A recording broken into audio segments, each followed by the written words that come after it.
ajma'in. Amma yang saya muliakan dan yang sama-sama kita muliakan, Al-Mukarram Nurul Quran beserta keluarganya. Yang saya hormati Dewan Asatidz wal Asatidah Pondok Pesantren Nurul Quran. Dan tak lupa juga santriwan dan santriwati seperjuangan yang saya banggakan. Syukur alhamdulillah berkat rahmat Allah yang maha ghafur, yang nikmatnya tak terukur. Semoga kita menjadi hamba-hambanya yang bersyukur. Amin Allahumma. Salawat teriringkan salam tak lupa kita sanjung agungkan kepada Habibana wa Nabiyana wa Maulana Muhammadin. Diakui sebagai umatnya.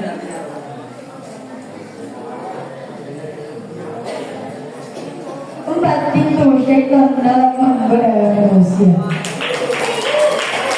Tanpa kita sadari kegiatan yang sehari-hari kita lakukan, kita tidak tahu bahwa ada yang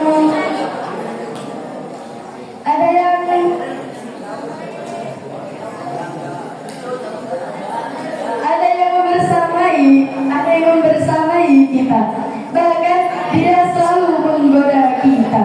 Tidak lain dan tidak bukan, dialah yang sering menyesatkan kita, yaitu syaitan. Dialah yang akan menggoda kita untuk berbuat kejahatan. Sebagaimana Allah berfirman dalam Al-Quran surah Al-A'raf ayat 200. A'udzu billahi minasy syaithanir rajim. Bismillahirrahmanirrahim. Wa inna yanzaghannaka minasy syaitani nazghun fasta'idz billah innahu sami'un 'alim. Shadaqallahul adzim. Yang artinya, dan jika setan datang menggodamu, maka berlindunglah kepada Allah. Sungguh Allah Maha mendengar dan Maha mengetahui.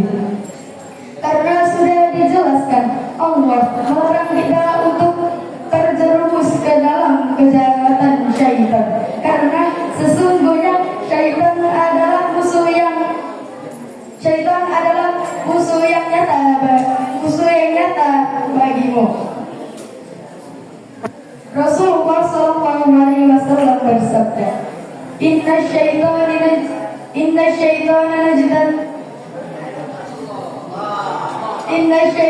najdi ilal yusani majdad dami. Yang artinya sungguh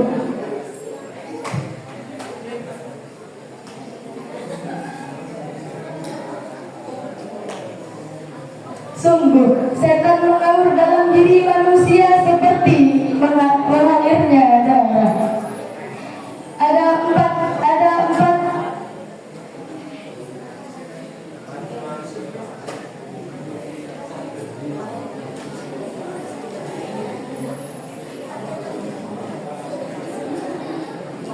empat pintu yang syaitan sukai dalam manusia. Yang pertama, banyak berbicara mengantarkan fitnah dan ghibah. Yang kedua, banyak makan mengantarkan seseorang terus makan, entah itu makanan halal atau haram. Yang ketiga, banyak memandang seseorang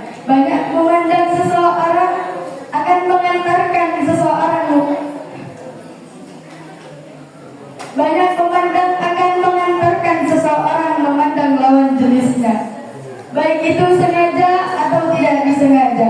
Yang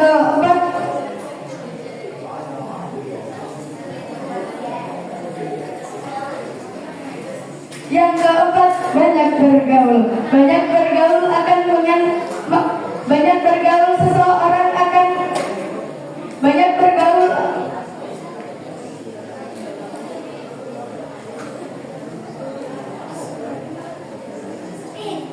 Banyak bergaul seseorang akan terjerumus ke dalam maksiat atau perlakuannya yang zina.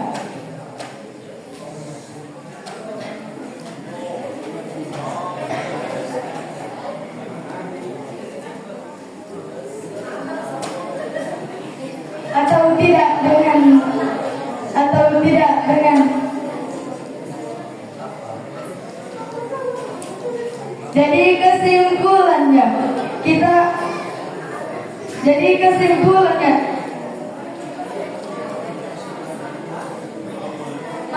maka kita harus menjauhi agar kita tidak menyesal di akhirnya. Sekian dari saya. Wassalamualaikum warahmatullahi wabarakatuh. Bismillahirrahmanirrahim. Assalamualaikum warahmatullahi wabarakatuh.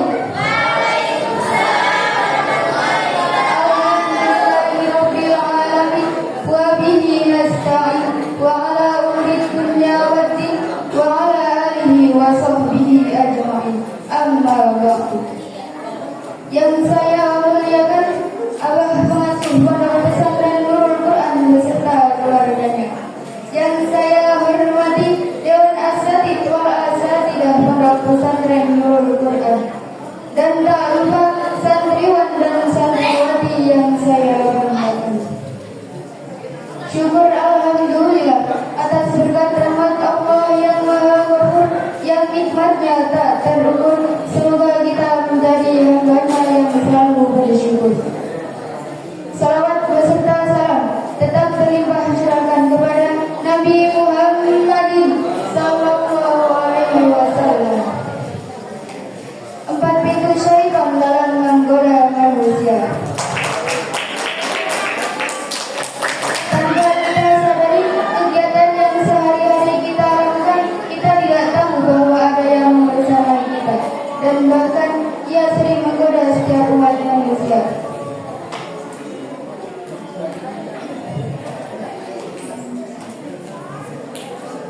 Tidak lain dan tidak bukan, yaitu syaitan.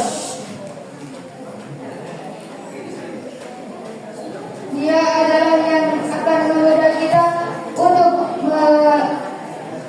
berbuat kejahatan. Sebagaimana Allah Subhanahu wa taala berfirman dalam Al-Qur'an surah Al-A'raf ayat 200. A'udzu billahi minasy syaithanir rajim. Bismillahirrahmanirrahim.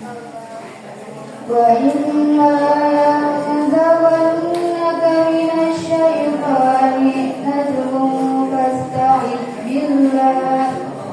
Innahu sami'un 'alim. Shadaqallahul 'azim.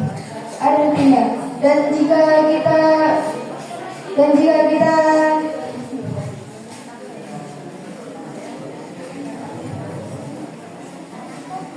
setan datang menggoda kita, maka berilah kepada Allah. Sungguh Dia Maha mengetahui, Maha mendengar.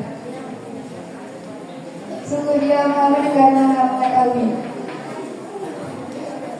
Karena sudah dijelaskan Allah melarang kita untuk tidak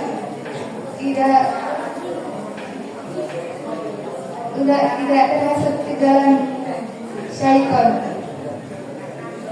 Karena sesungguhnya syaitan adalah musuh yang nyata bagimu. Rasulullah sallallahu alaihi wasallam bersabda, "Inna syaitana yajri minal insani majrad dami," yang artinya sungguh syaitan mengalir dalam diri manusia seperti aliran darah. Ada 4 pintu yang syaitan sukai dalam manusia. Yang pertama, banyak berbicara. Banyak berbicara akan mengantarkan fitnah dan ghibah. Yang kedua, banyak makan. Banyak makan akan mengantarkan seseorang untuk terus makan, entah itu makanan halal atau haram. Yang ketiga, banyak memandang. Banyak memandang akan mengantarkan seseorang untuk terus melihat lawan jenisnya, entah itu baik dalam